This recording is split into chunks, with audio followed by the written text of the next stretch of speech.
Jack London. Snaga žudnje za životom. Čita Ivica Kostelić. Proslov. Samo uspomena od života osta, živjeli da su i kockali. Igrom samom dobili su dosta, premda su zlato prokockali. Kraj proslova. Mučno su šepali niz nasip i prednji od dvojce ljudi jednom posrnu među razasutim stijenama. Bili su umorni i slabi, a njihova su lica nosila one napregnuti izražaj strpljenja koji dolazi od dugo podnošljenih nevolja. Bili su teško natovareni smotanim pokrivačima, koje su remenima uprtili na leđa. Remenje za glavu, koje je prelazilo preko čela, podržavalo je te zavežljaje. Obojica su nosili puške. Hodali su pognuti s jako naprijed ispruženim ramenima, s još više ispruženom glavom i očima uprtim u zemlju. Želio bih imati samo 2 od onih metaka koji su ostali u našem podzemnom skrovištu, reče drugi od te dvojice. Njegov je glas bio potpuno i tužno bezizražajan. Govorio je bez oduševljenja, a prvi čovjek koji je šepajući ušao u mliječnu brzicu, što se pjenila preko stijena, nije ga udostojio odgovorom. Drugi ga je čovjek slijedio u stopu. Nisu izuli obuću, iako je voda bila ledeno hladna. Tako hladna da su ih boljeli zglobovi i da su im se noge ukočile. Mjestimično im je voda udarala u koljena i oba su posrtali tražeći uporište. Drugi se poskliznuo na glatkoj stijeni, gotovo je pao, ali se naglim naporom održa. Istodobno oštro uzviknu od boli. Kao da je bio omamljen i blizu nesvijesti, pa dok je posrtao, pružio je slobodnu ruku, kao da traži oslonac u zraku. Kad je uhvatio ravnotežu, koraknuo je opet naprijed, ali je ponovno posrnuo i gotovo pao. Onda se zaustavi i pogleda u drugog čovjeka, koji nije ni glave okrenuo. Čovjek je mirno stajao cijelu minutu, kao da raspravlja sam sa sobom. Zatim poviknu: "Slušaj, Bile, uganuo sam zglob." Bil je i dalje posrtao kroz mliječnu vodu. Nije se ni osvrnuo. Ovaj je gledao kako se on udaljuje i premda mu je lice bilo bezizražajno kao i prije, njegove su oči izgledale kao oči ranjene košute. Onaj prvi se šepajući uspeo na drugu obalu i nastavio put, a da se nije okrenuo. Ovaj u riječici gledaše za njim. Usne su mu malko drhtale, tako da su se oštre čekinje smeđih dlaka, koji su ih pokrivale, vidljivo micale. Čak ih je i obliznuo jezikom da ih ovlaži. "Bill!" viknu. Bio je to molečivi povik snažna čovjeka u nevolji. No Bill ni da bi glavu okrenuo. Ovaj ga je gledao kako se udaljuje, čudnovatno šepajući i teturajući naprijed trzavim pokretima uz niski uspon, prema blagoj liniji koju je na nebu ocrtavao niski brežuljak. Gledao je kako ide dok nije prešao preko vrha i nestao. Onda je skrenuo pogled i obuhvatio krug svijeta koji mu je ostao sada, pošto je Bill otišao. Nisko je na obzoru nejasno tinjalo sunce, gotovo zamračeno neodređenim maglama i isparivanjima koja su davala dojam čvrstoće i gustoće bez oblika ili opipljivosti. Čovjek prenese težinu tijela na jednu nogu i izvadi sat. Bila su 4 sata, a datum je bio ili blizu kraja srpnja ili početak kolovoza. Nije pogađao točan datum u tjedan 2, ali je znao da sunce označuje otprilike sjeverozapad. Pogledao je na jug i znao da tamo negdje, iza onih crnih brežuljaka, leži veliko medvjeđe jezero. Isto je tako znao da u tom pravcu polarni krug sječe svoj nepristupačni put preko kanadske pustinje. Riječica u kojoj je stajao bila je pritoka bakrene rijeke, koja je zakretala prema sjeveru i utjecala u krunidbeni zaljev i ledeno more. On nije nikada bio tamo, ali je to jednom vidio na karti društva Hudsonove drage. Opet je pogledom obišao krug svijeta oko sebe. Prizor nije ulijevao hrabrost. Svagdje je bila meka linija neba. Brežuljci su bili niski. Nije bilo ni drveća, ni grmlja, ni trave. Ništa osim ogromne i strašne pustoši, od koje se ubrzo probudio strah u njegovim očima. "Bile!" prošapta jedanput, pa i drugi put. "Bile!" Čučnuo je posred mliječne vode, kao da ga beskrajnost pritiskuje ogromnom snagom i surovo uništava svojom samoživom strahotom. Počeo se tresti kao da ga je uhvatila groznica, dok mu s pljeskom u vodu ne ispadne puška iz ruke. To ga je trgnuo. Uhvati se u borbu sa strahom, sabra se i pipajući oružje po vodi, nađe ga. Uzmah mu zavežlje dalje na lijevo rame, da na taj način smanji težinu s ozlijeđenog zgloba. Zatim nastavi, polako i pažljivo, previjajući se od boli, hodati prema obali. Nije stao. S očajanjem koje je bilo poput ludila, ne obazirući se na bol, žurio se uz uspon na vrh brda iza kojeg je zamakao njegov drug. Ovaj je bio daleko čudniji i smješniji nego onaj koji je onako hramao i teturao. Ali s vrha ugleda plitku dolinu bez ikakva znaka života. Opet se borio sa strahom, svladao ga, uzmahnuo breme još dalje na lijevo rame i posrćući krenuo nizbrdo. Dno doline bješe natopljeno vodom, koju je debela mahovina kao spužva držala odmah na površini. Kod svakog mu je koraka voda prskala ispod nogu i svaki puta kada bi dignuo nogu, kretnja je završavala zvukom usisavanja, kako je mokra mahovina okljevajući popuštala svoj stisak. Išao je od oraška do oraška i slijedio tragove onog prvog uz stjenovite grebene i preko njih, a ti su kao otočići izverivali iz mora mahovine. Premda je bio sam, nije ipak bio izgubljen. Znao je da će dalje dolje doći do mjesta gdje mrtve omorike i jele veoma male i zakržljale okružuju obalu malog jezera. Tičin ničili, na urođeničkom jeziku zemlju malih stabala. A u to je jezero utjecala rječica koje voda nije bila mliječna. Na toj je rječici bilo rogoza, toga se dobro sjećao, a drva nema, pa će on ući uz nju dok joj gornji tok ne nestane u razvođu.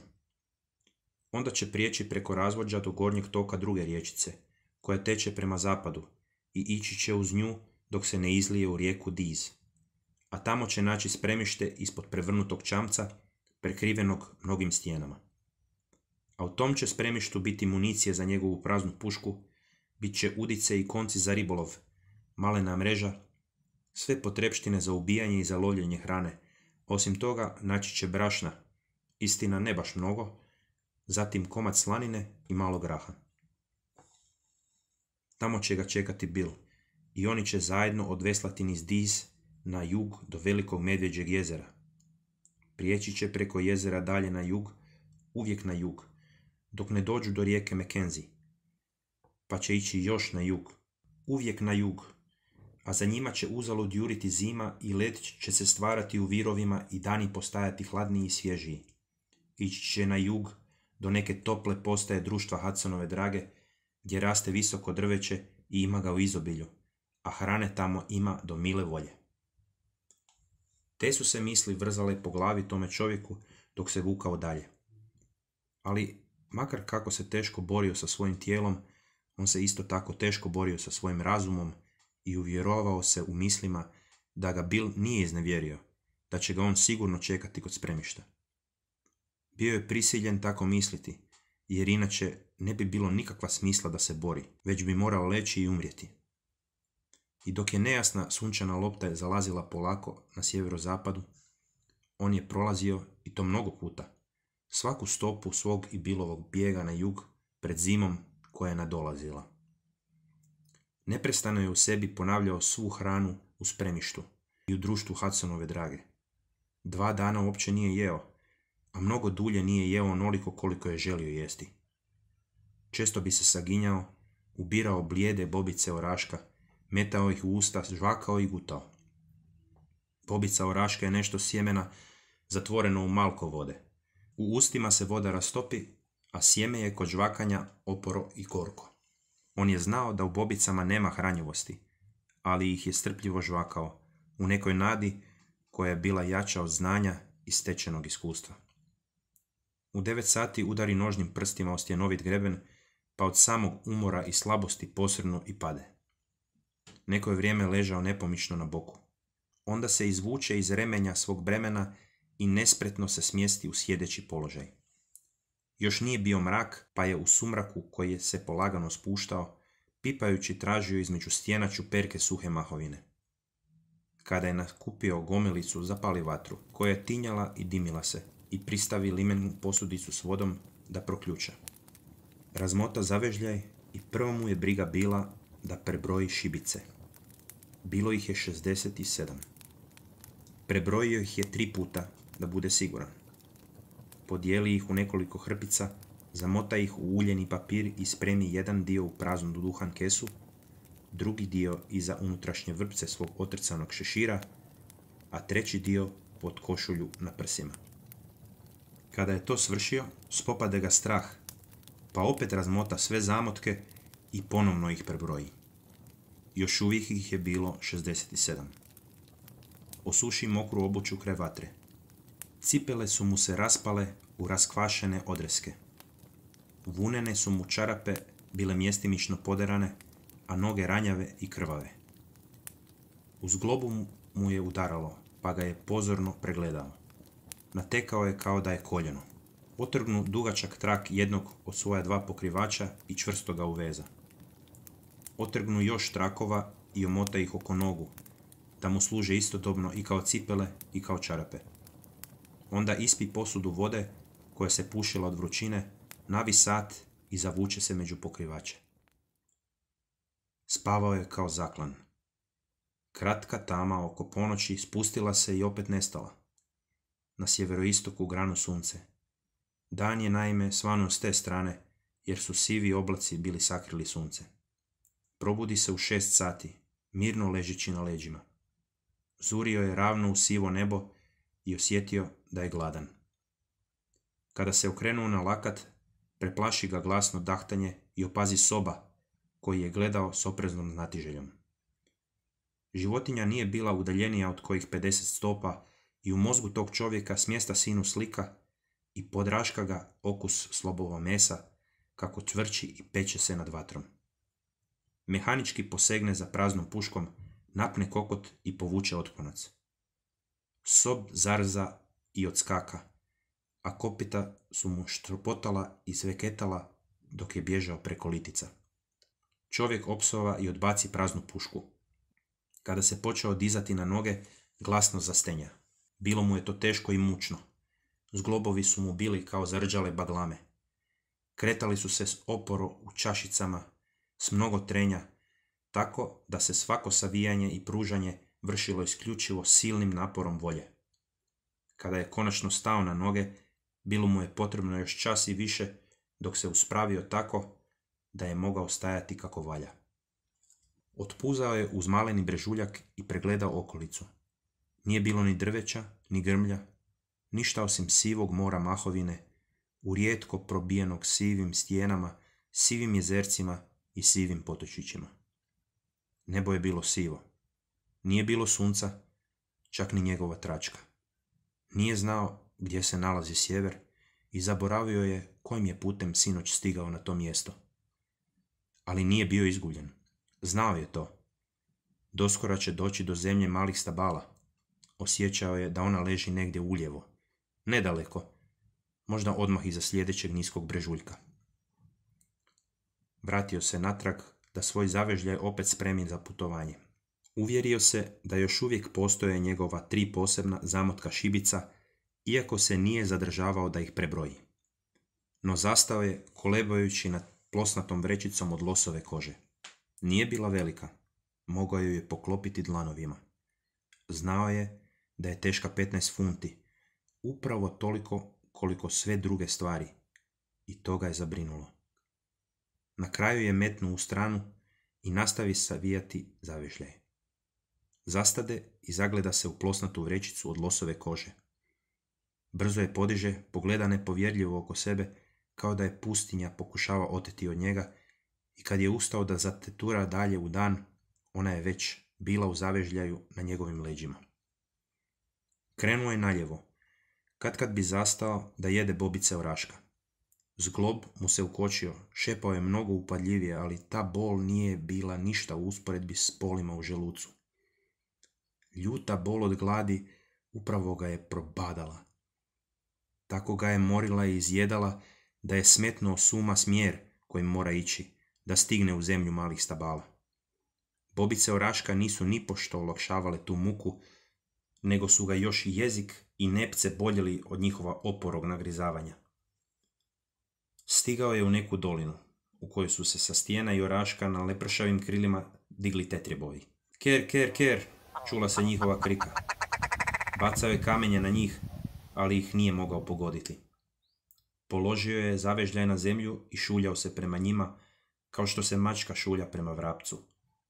Oštri su mu grebeni sjekli noge kroz nogavice hlača, dok mu koljena nisu počela ostavljati krvav trag. No ta se bol gubila u mukama gladi.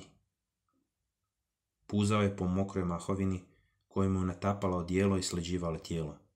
Ali on to nije osjećao, tolika je bila njegova groznica za hranom.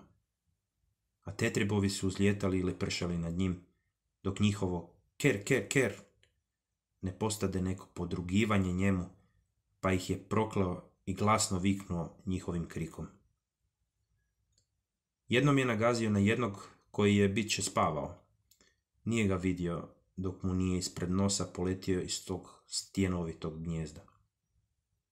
Stisnuo je šaku isto tako iznenadno kao što je tetrib poletio i u ruci mu ostadoše 3 pera iz repa. Dok ga je gledao kako leti, mrzio ga je, kao da mu je nanio nekakvu strašnu nepravdu. Onda se vrati i prebaci na leđa svoj zavežljaj. Kako je dan odmicao, stiže u doline gdje je divljač bila brojnija. Strašno ga mučeći, prođe na domet puške, čopor sobova, 20 i više životinja. Osjetio je divlju želju da potrči za njima. Bio je siguran da ih može uhvatiti. Crna lisica mu je išla u susret i nosila tetreba u zubima. Čovjek viknu. Bio je to strašan krik, ali lisica, koja je skočila na stranu od straha, ne ispusti tetreba. Kasno poslije podne išao je duž potoka bijelog od vapna, koji je tekao kroz rijetke čuperke rogoza. Zgrabio je rogoz čvrsto blizu koljena i izvukao nešto što je bilo slično mladom luku, ne veće od klinca za šindru. Bilo je mekano i njegovi zubi zagrizoše uz hrskanje koje je obećavalo slasnu hranu. No vlakanca su bila žilava. Sastojalo se od žilavih vlakanaca natopljenih vodom, isto kao i bobice, i uopće nije bilo hranjivo.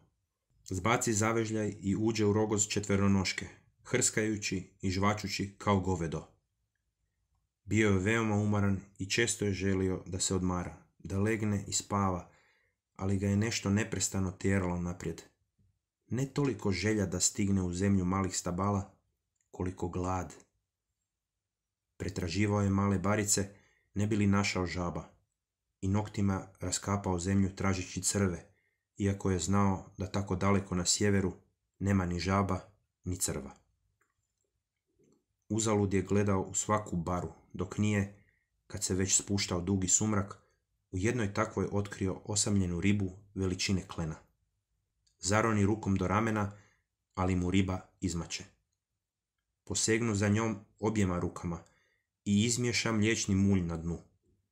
U tom uzbuđenju padne unutra i smoči se do pasa. Nakon toga je voda bila odviše muljevita da bi mogao vidjeti ribu, pa je bio prisiljen čekati dok se mulj opet ne slegne. Nastavio je lov dok se voda nije opet zamuljila.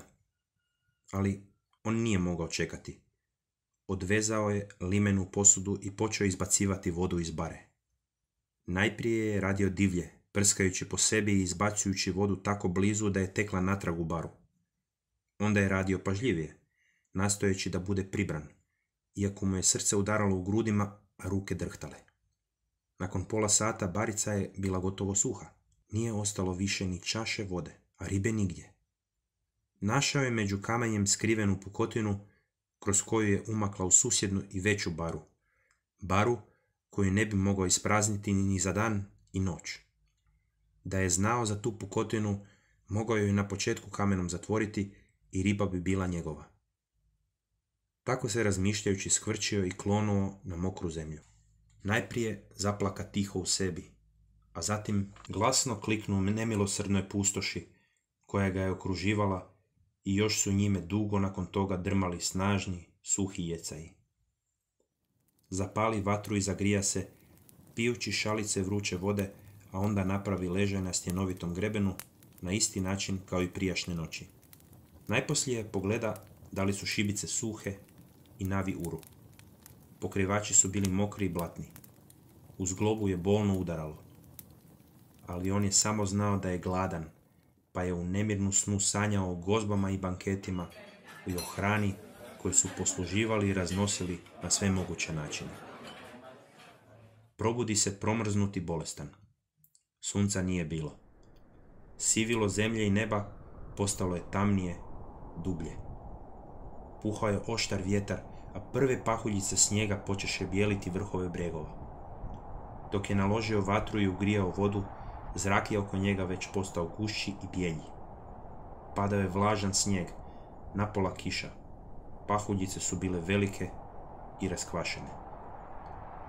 U početku su se topile čim bi došle u dodir sa zemljom, ali padale su sve gušće i tako pokrivale tlo, gasile vatru i uništavale njegovu zalihu goriva od mahovine. To je bio za njega znak da uprti zavežljaj i da te tura dalje, ne znajući kamo. Nije više mislio na zemlju malih stabala, ni na bila, ni na spremište pod prevrnutim čamcem na rijeci Diz. Njime je gospodario glagol jesti. Bio je lud od gladi. Nije pazio na smjer kojim ide, sve dok ga je taj smjer vodio kroz dno uvale. On je pipajući nalazio put kroz mokri snijeg do vodenih bobica oraška i nagon ga je vodio kada je čupao korijenje rogoza. Ali sve je to bilo bez ukusa i nije ga zadovoljavalo. Našao je travu kisela okusa i jeo je, koliko god je mogao naći. Nije je bilo mnogo, jer je bila biljka puzavica, koju je nekoliko centimetara snijega lako sakrivalo.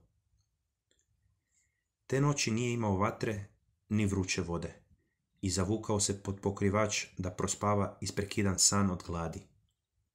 Snijeg se pretvorio u hladnu kišu. Mnogo se puta probudio osjećajući kako pada na njegovo gore okrenuto lice. Došao je dan, siv i bez sunca. Kiša je prestala. Otupjela je oštrina gladi. Što se tiče želje za hranom, osjetljivost se u tom pogledu iscrpla. Čutio je tupu, tešku bol u želucu, ali ga to nije osobito smetalo. Postao je razumniji i opet ga je ponajviše zanimala zemlja malih stabala i spremište na rijeci Diz. Iskida ostatke jednoga od svojih pokrivača u trakove i poveza njima svoje noge iz kojih je tekla krv. Isto tako, ponovno poveza ozlijeđeni zglob i spremi se za dan putovanja. Kada je došao do svog zavežljaja, dugo je razmišljao nad plosnatom vrećicom od losove kože, ali ju je na kraju ponio. Snijeg se pod kišom bio otopio, pa su samo vrhovi brežuljaka ostali bijeli. Izašlo je sunce, pa mu uspjelo odrediti strane svijeta, iako je znao da je zalutao.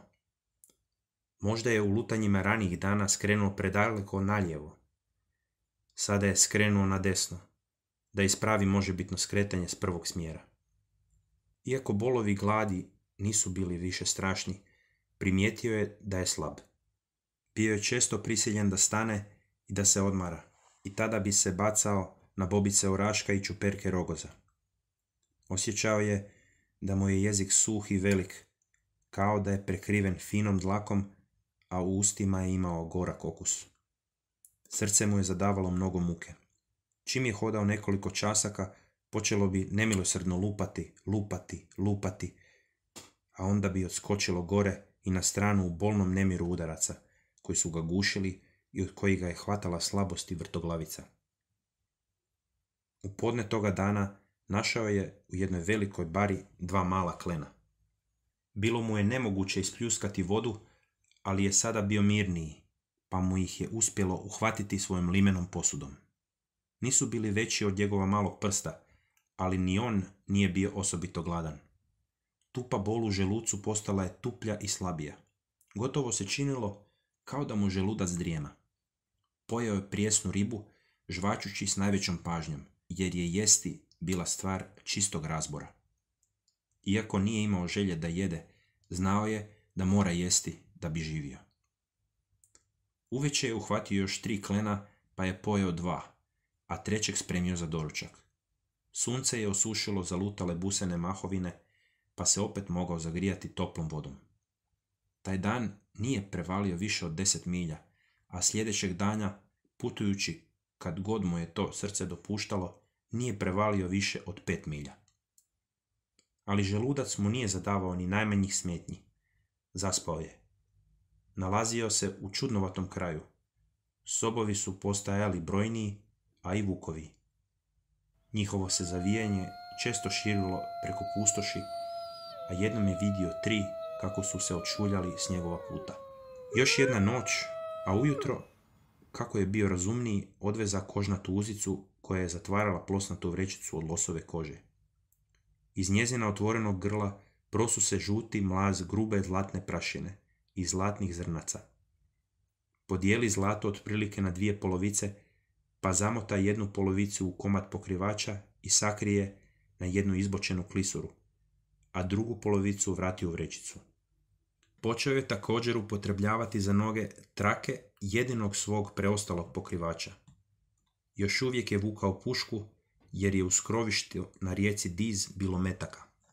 Taj je dan bio maglovit, te se tada ponovno probudi u njemu glad. Bio je veoma slab i spopadala ga je nesvjestica, koja ga je od vremena do vremena zasljepljivala. Sada više nije bilo neobično kada bi posrnuo i pao. Kada je jednom tako posrnuo, pao je ravno u tetrebovo gnjezdo. U njemu se nalazilo 4 tek izleženih mladih od jednoga dana. Grudice drhtavog života, jedva jedan zalogaj. Pojeo ih je pohlepno, gurajući ih žive u usta i drobeći ih među zubima kao ljusku od jajeta. Tetrebica je lupala oko njega krilima i prodorno kriještala. Upotrijebio je pušku kao toljagu da je obori, ali mu se izmače izvan dohvata. Bacao je kamenje na nju i slučajnom pogodkom prebio je krilo. Onda je ona odlepršala trčeći, vukući slomljeno krilo, a on ju je progonio. Ptići su mu samo razdražili tek. Skakao je i nespretno teturao sa svojom ozlijeđenom zglobom, bacao kamenje i povremeno promuklo kriještao, a onda bi opet skakao i teturao šuteći, ustajući iza pada, odlučno i strpljivo, ili trljajući rukom oči kad je prijetilo da će ga svladati nesvjestica. Lov ga je vodio preko močvarnog tla na dnu doline i tu naiđe na tragove stopala u mokroj mahovini. Nisu bili njegovi, to je vidio. Morali su biti Billovi, ali on nije mogao stati, jer je tetrebica dalje bježala. On će je najprije uhvatiti, a onda će se vratiti i istražiti tragove. Iscrpio ju je, ali se i sam iscrpio. Ptica je ležala po strance, dašćući. I on je također ležao na boku, dašćući, 12 stopa udaljeno od te tetrebice, a bez snage da se dovuče do nje. Kad se on oporavio, oporavila se i ona i odlepršala izvan dohvata njegove gladne ruke, kada je segnuo za njom.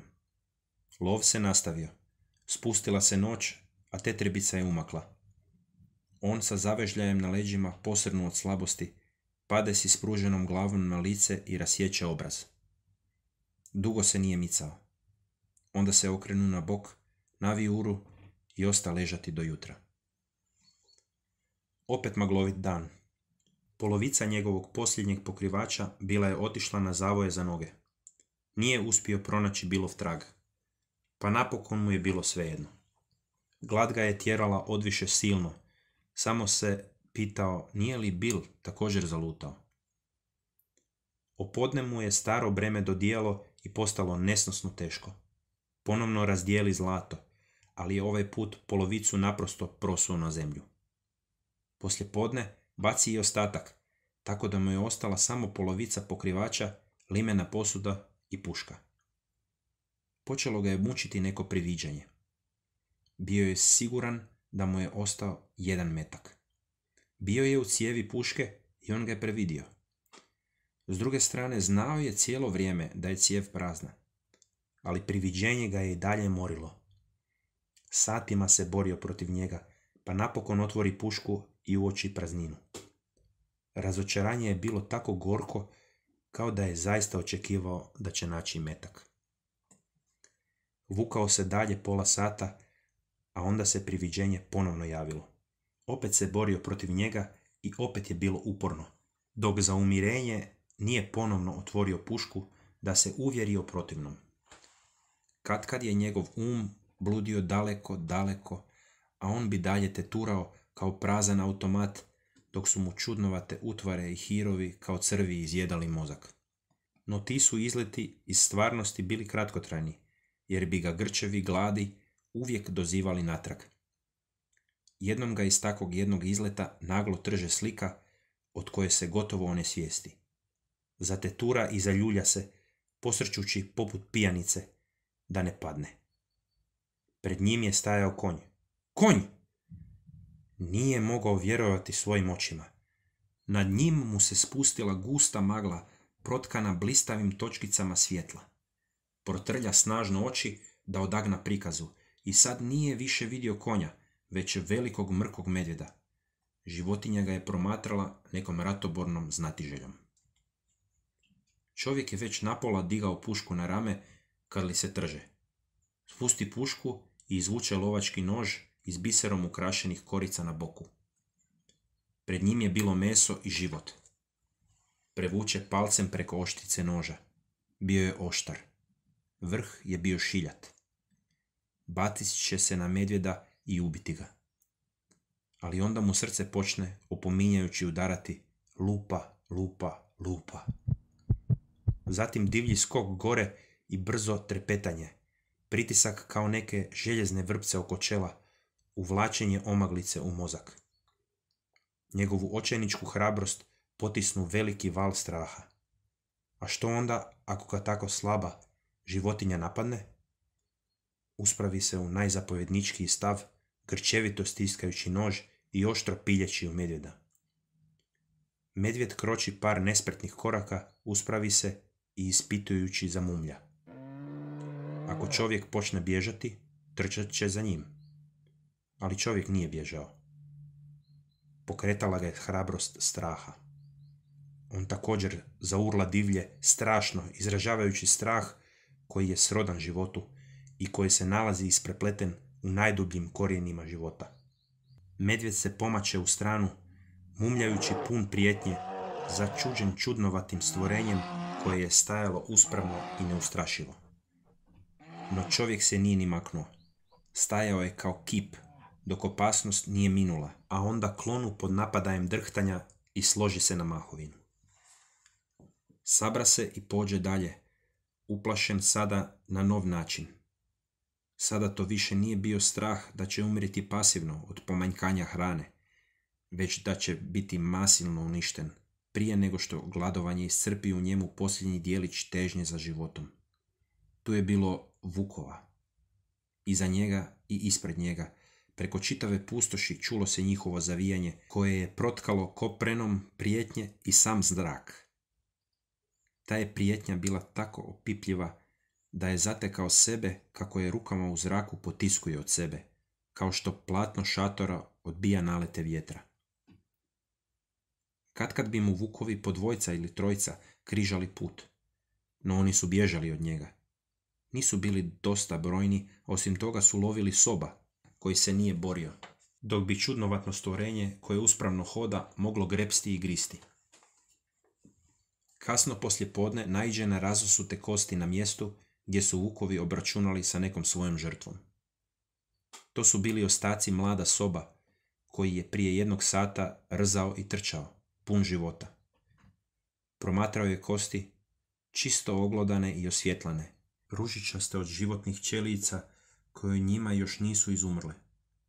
Zar je moguće da će i on možda tako izgledati prije nego što se smrkne?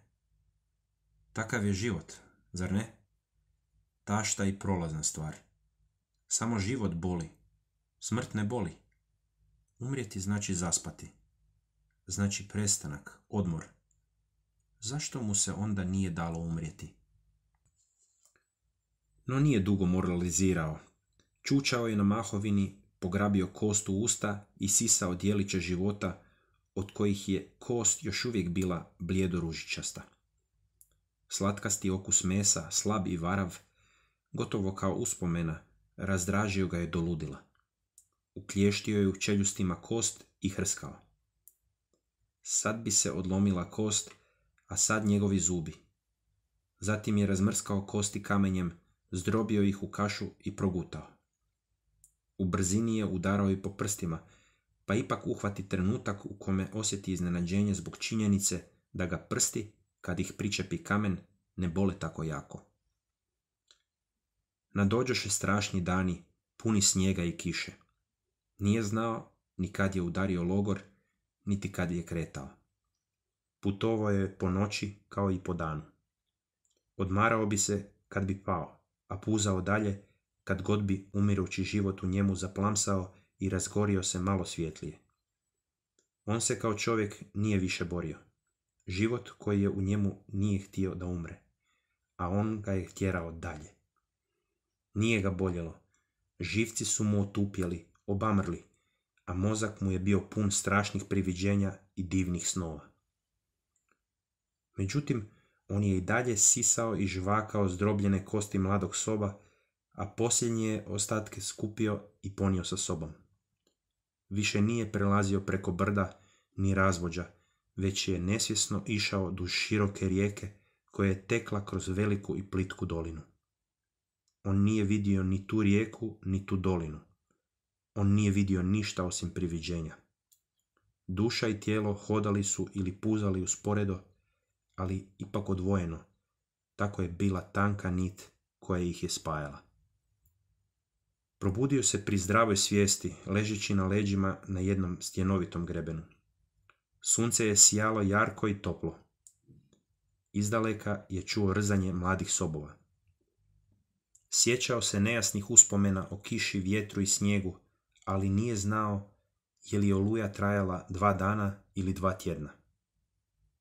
Neko je vrijeme nepomično ležao, dok je radosno sunce sijalo na njega i zasićivalo njegovo jadno tijelo svojom toplinom. Divna li dana, pomisli u sebi. Možda će mu uspjeti odrediti gdje se nalazi. Uz bolan napor okrenu se na stranu. Pod njim je tekla široka i spora rijeka. Bila mu je tako nepoznata da se začudio. Polako ju je slijedio očima, njezino vijuganje u širokim zavojima između pustih, golih brda, pustijih i golijih i nižih od svih brda koje je do sada sreo. Polako, oprezno, bez uzbuđivanja i više s letimičnim zanimanjem, pratio je tok čudnovate rijeke prema obzorju i vidio da utječe u blistavo i sjajno more. On još uvijek nije bio uzbuđen. Veoma neobično, pomisli. Priviđenje ili zračna opsjena? Vjerojatnije priviđenje, varka njegovog poremećenog mozga. To mu je potvrdila i slika broda koji je bio usidren u sredini tog sjajnog mora. Zatvori na neko vrijeme oči, a onda ih opet otvori. Čudnovato, kako je to priviđenje uporno. A ipak nije čudnovato. Znao je da u srcu puste krajine nema ni mora ni brodova, upravo kao što je znao da nema ni metka u njegovoj praznoj puški. Čuo je iza sebe nekakvo njuškanje, napola prigušeno dahtanje ili kašljanje. Veoma polako, zbog prevelike slabosti i ukočenosti, okrenu se na drugi bok. Nije vidio ništa u blizini, ali je strpljivo čekao. Njuškanje i kašljanje se opet čulo, a onda je između dvije nazupčane stijene, udaljene od njega tek nekoliko koraka, razabrao glavu sivog vuka. Oštre uši nisu bile tako napeto načulene kao što je to vidio kod drugih vukova. Oči su mu bile krmeljive i krvlju podlivene, a glava kao da je visjela mlohavo i nemoćno. Životinja je na suncu neprestano žmirkala, kao da je bila bolesna. Dok ju je gledao, ponovo je zabrektala i zakašljala. To je barem stvarno, pomisli i okrenu se na drugu stranu, tako da može vidjeti stvarnost svijeta koju mu je malo prije zastrlo priviđenje. No more je još uvijek sjalo u daljini i brod se jasno razaznavao. Da to nije na kraju krajeva ipak stvarnost. Podulje je držao zatvorene oči i razmišljao, pa se onda sjeti. On je istok zamijenio za sjever, sve tamo od razvođa rijeke Diz pa do Bakrene doline. Ta široka i spora rijeka je Bakrena rijeka. Ono blistavo more je ledeni ocean. Onaj brod je kitolovac koji je zalutao na istok, daleko na istok, od ušća rijeke Mekenzi i sada leži usidren u krunidbenom zaljevu. Sjetio se karte društva Hudsonove drage, koju je vidio davno i sad mu sve postade jasno i razumljivo. Sjeo je i usredotočio svu pozornost na neposredne poslove pred sobom. Poderao je do kraja ovijače od pokrivača. Noge su mu bile izobličeni komadi krvava mesa. Utrošio je u zavoje i posljednji pokrivač. Puška i nož su mu nestali. Negdje je izgubio šešir sa zamotkom šibica iza vrpce, ali su šibice na njegovim grudima bile sačuvane i suhe u duhan kesi i uljanom papiru. Pogledao je na uru. Pokazivala je 11 sati i još uvijek je išla. Očito ju je redovito nabijao. Bio je miran i sabran. Iako je bio izvanredno slab, nije osjećao boli. Nije bio gladan. Ni pomisao na jelo nije mu više bila ugodna. I što god je radio, radio je samo razumom. Otkinuo je nogavice hlača sve do koljena i omotao ih oko nogu. Nekako mu je uspjelo da sačuva limenu posudu. Htio je da popije malo vruće vode prije nego što počne, kako je predviđao, strašno putovanje do broda. Kretnje su mu bile polagane. Tresao se kao da je uzet. Kad je počeo skupljati suhu mahovinu, ustanovi da ne može ustati na noge.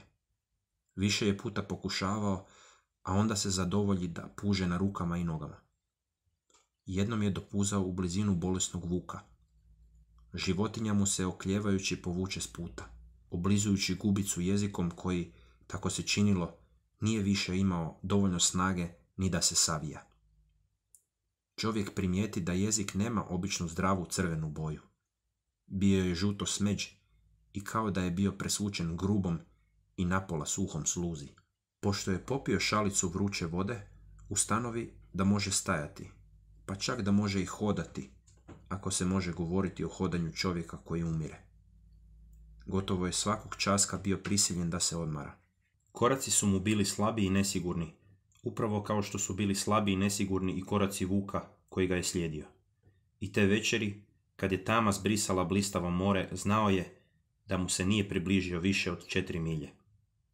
Cijelu je noć čuo kašljanje bolesnog vuka, a od vremena do vremena rzanje mladih sobova.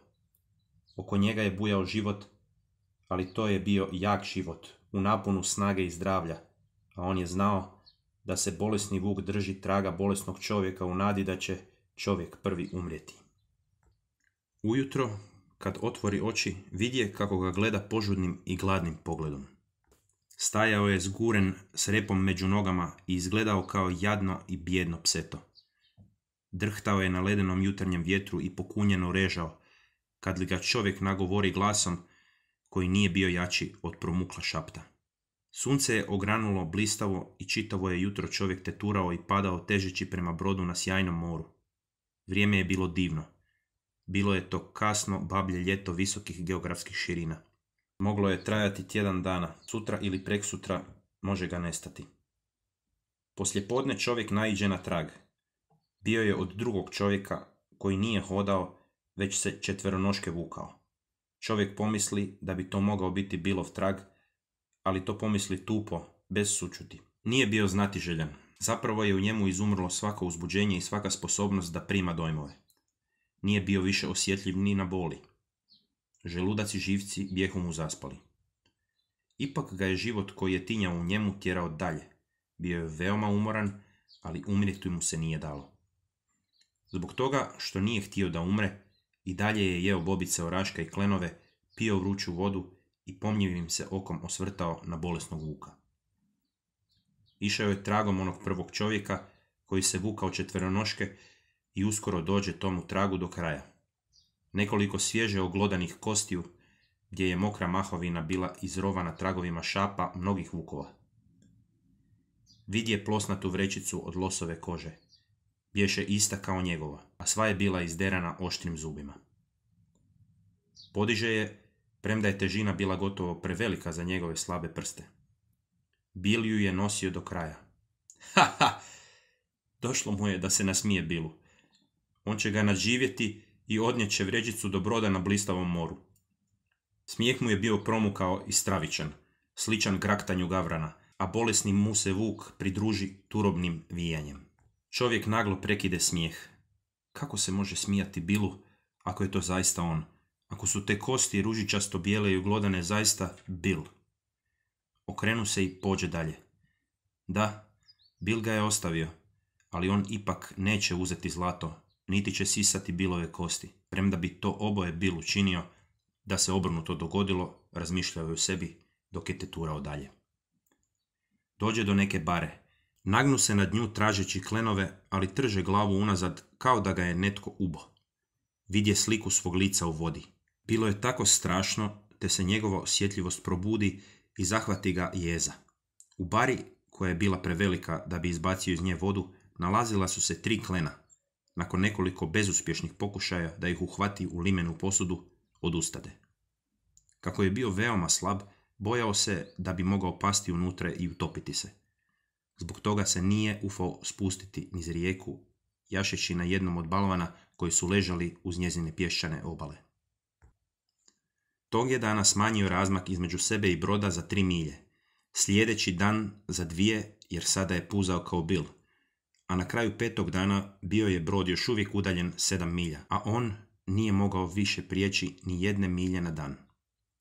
Još uvijek je trajalo bablje ljeto i on je puzao i onesvješćivao se, okretao se i previjao, a bolesni vuk mu je neprestano za petama kašljao i soptao. Koljena su mu se pretvorila sva u ranu, isto kao i noge, pa premda ih je omotavao košuljom s leđa, iza sebe je ipak ostavljao po mahovini i po kamenju crven trag. Jednom se osvrnu i ugleda kako vuk gladno liže njegov krvavi trag, pa jasno spozna kakav mu se sprema svršetak ako on ne ubije vuka. Onda započe jedna od najgroznijih životnih tragedija koja se ikada odigrala. Bolestan čovjek koji je puzao i bolestan vuk koji je šepao. 2 bića koja su vukla svoja umiruća trupla kroz pustoš i vrebali jedan na život drugoga. Čovjeku ne bi bilo toliko stalo da je to bio zdrav vuk, ali mu postade odvratnom pomisao da će nahraniti utrobu tog gnusnog i gotovo crknutog stvorenja. Bio je izbirljiv. Opet mu je razum počeo lutati i gubiti se u priviđenjima, dok su časovi i jasne svijesti bivali sve rjeđi i kraći. Jednom ga iz nesvjestice probudi dahtanje blizu samog uha. Vuk tromo skoči nazad, poskliznu se i pade od slabosti. Bilo je to smiješno, ali ga nije zabavljalo. Nije se čak ni uplašio. Zato je dotjerao već predaleko. No mozak mu je u tom času bio bistar, pa je ležao i razmišljao. Brod nije bio dalje od 4 milje. Kad je protro maglinu mrenu s očiju, mogao ga je vidjeti sasvim jasno. Mogao je vidjeti i bijelo jedro čamčića koji je sjekao površinu blistavog mora. Ali nikad on neće moći prepuzati te 4 milje. Znao je to i u toj je spoznaji bio veoma miran. Znao je da ne može više prepuzati ni pola milje. A ipak je želio živjeti. Bilo bi ludo umrijeti nakon svega što je pretrpio. Sudbina je odviše zahtijevala od njega. Ni umirući nije htio da umre. Bila je to možda skrajnja ludost, ali u samim je panđama smrti prikosio smrti i nije htio da umre. Zatvori oči i sabra se veoma oprezno. Očeliči volju da bi odolio slabosti, koja ga je gušila i koja je kao plima strujila kroz sve izvore njegova bića. Ta samrtna slabost bila je veoma slična moru, koje se diže i diže i malo pomalo potapa njegovu svijest. Ponekad je bio gotovo sasvim preplavljen, pa bi plivao kroz zaborav sve slabijim zamasima, a onda bi opet po nekoj čudnoj duševnoj alkemiji našao trunak volje i zamahnuo bi jače. Ležao je nepomično na leđima i slušao kako bolesni vuk sopčući udiše i izdiše zrak i vuče sve bliže i bliže. Kroz beskrajno vrijeme vuk se privlačio bliže, sve bliže, a čovjek se nije makao. Bio mu je kraj samog uha. Hrapavi, suhi jezik grebao mu je obraz kao pješčani papir. Njegove ruke jurnuše poput strijela. Barem je on htio da jurnu naprijed. Prsti su mu bili zgrčeni kao čaporci, ali su zgrabili prazan zrak. Za brzinu i sigurnost hoće se snage, a čovjek te snage nije imao. Vukova strpljivost je bila strašna. Nije ni čovjekova bila manje strašna. Pola je dana ležao nepomično, borio se protiv nesvjestice i čekao na stvora koji hoće da mu se mesa nabije, a on opet hoće da se njegovim nahrani. Ponekad bi ga prelilo more slabosti i on bi sanjao duge sne, ali kroz sve to u snu i najavi čekao je na soptavi dah i hrapavo milovanje jezika. Nije čuo dah, ali se polako budio iz nekog sna, na dodir jezika po ruci. Čekao je.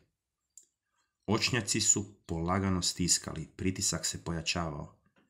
Vuk je naprezao svoje posljednje snage u naporu da zarine zube u hranu na koju je tako dugo čekao. Ali i čovjek je dugo čekao i razderana se ruka stisnu oko čeljusti. Polako, dok se Vuk slabo opirao, a ruka slabo stiskala, došulja se druga ruka da i ona zgrabi. Nakon 5 časaka cijela se težina čovjekova tijela napirala na Vuku. Ruke nisu imale dovoljno snage da zadave Vuka, ali je čovjek pritisnuo lice sasvim uz Vukovo grlo, a usta su mu bila puna dlaka. Nakon pola sata čovjek od čutje topao mlaz u grlu. Nije bilo ugodno. Bilo je kao da mu netko silom puni želudac rastopljenim olovom, a ta je sila bila jedino njegova vlastita volja. Kasnije se čovjek izvrnuo na leđa i zaspa. Na kitolovcu Bedfordu nalazilo se nekoliko članova jedne znanstvene ekspedicije. Jednog su dana opazili s palube neki čudnovat predmet na obali. Kretao se niz žal prema vodi. Nisu bili kadri odrediti što je, a kako su bili ljudi znanosti, spustiše se u čamac i krenuše na obalu da vide. I ugledaše nešto što je bilo živo, ali što bi se mučno moglo nazvati čovjekom. Bilo je to nekako slijepo i besvjesno biće. Gmizalo je po zemlji kao neki golemi crv. Veći dio njegovih napora bio je bez učinka, ali ono je bilo uporno. Puzalo je i uvijalo se i napredovalo tek možda nekoliko stopa na sat. 3 tjedna nakon toga taj je čovjek ležao u postelji na kitolovcu Bedfordu i dok su mu suze curkom curile niz upale obraze, pričao je tko je i što je sve propatio. Također je nesuvislo buncao o svojoj majci, o sunčanoj južnoj Kaliforniji i o kući među gajevima naranči i među cvijećem. Malo dana nakon toga sjedio je za stolom s učenjacima i brodskim oficirima.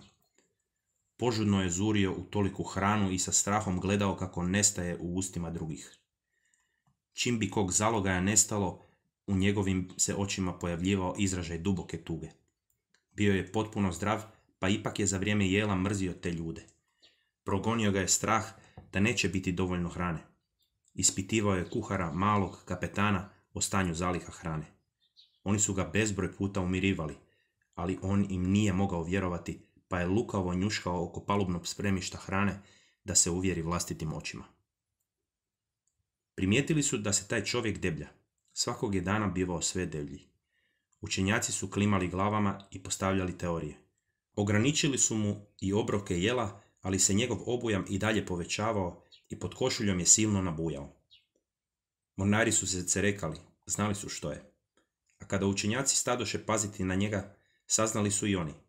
Opazili su kako se poslije doručka nespretno gega i kao prosjak s ispruženom rukom zaustavlja jednog mornara. Mornar se nacerio i dao mu komad mornarskog dvopeka. On ga je pohlepno zgrabio, pogledao ga kao što škrtac gleda zlato i gurnuo ga u njedra. Slične bi darove dobivao i od ostalih nasmijanih mornara. Učenjaci su bili obzirni. Ostavili su ga na miru, ali su mu tajom pregledali ležaj. Bio je pun suhe hrane. Strunjača je bila puna suhe hrane. Svaki kutić i svaka rupa bili su puni suhe hrane. Pa ipak je bio zdrav. On se osiguravao protiv možebitnog glada. I to je sve. Izliječit će se on od toga, govorili su učenjaci. I on se zbilja izliječio. I to prije nego što je Bedfordovo sidro zaklopotalo u zaljevu San Francisca.